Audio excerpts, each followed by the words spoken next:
Hi guys, I thought I'd pop on this morning real quick just to talk about something that is quite dear to my heart, and that is the commercialisation of witchcraft. So when I first started practicing, my kids were really quite young. They were 2 and 3, and my partner went out to work. I was a stay-at-home mum, so we were surviving on one wage. So literally at the end of every week there was nothing left over, no money at all. Some weeks you'd even have to decide on whether to pay your bills or feed and clothe your kids, which really is no choice at all in my book. So we were skint basically. There was nothing. I had no money at all to spend on my witchcraft. And at the time, it was a bit crap because you read all the 101 books, you look on all the websites, and everyone always talks about, the tools that you might need, or ritual this or ritual that, which means spending money, basically. And, it's quite disheartening when you ain't got no money to spend. And it does lead you to question whether you can actually practice witchcraft. You think, I can't afford to, so I'm going to have to knock it on the head.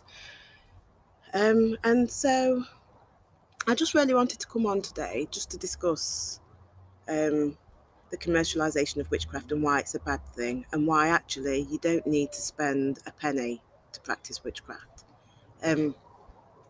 All those years of me trying to figure out ways of getting around the fact that I didn't have any money really did help my practice, I think. It really did.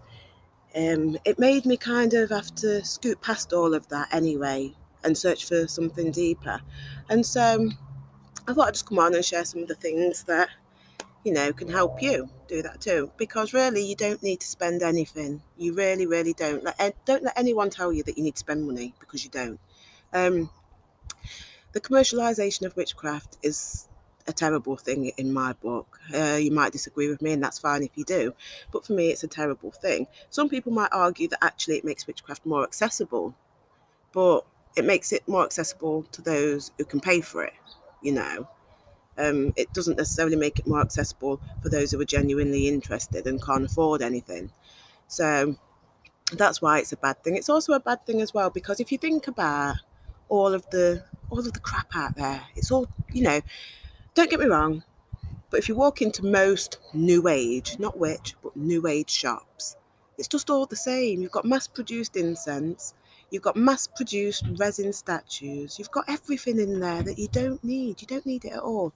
And if anything, those practices are quite harmful to nature. Now, I am a pagan, maybe you're not, but I do think nature is so important to witchcraft. To me, it is the essence of witchcraft. And again, you might not think that, and that's fine, but to me it is. So you got to think that all of those mass-produced items, they cause untold misery to the earth. Of course they do. And also to the people who have to make those things. Some things are so cheap, and you think, how can they possibly produce those things and sell them so cheaply and still make a profit? Well, they do that because it's basically slave labor that makes those things, or machines. And they do so because they rape the earth. There's no other way of, I'm sorry, but I'm not going to sugarcoat it. These practices do rape the earth, So what am I saying? And am I saying you should never buy nothing? No, that's not what I'm saying. I've written articles about this before, and I always receive some negative comments because I think that's what people think I'm saying. Like, don't buy this, don't buy that. But what I'm saying is choose where you spend your money.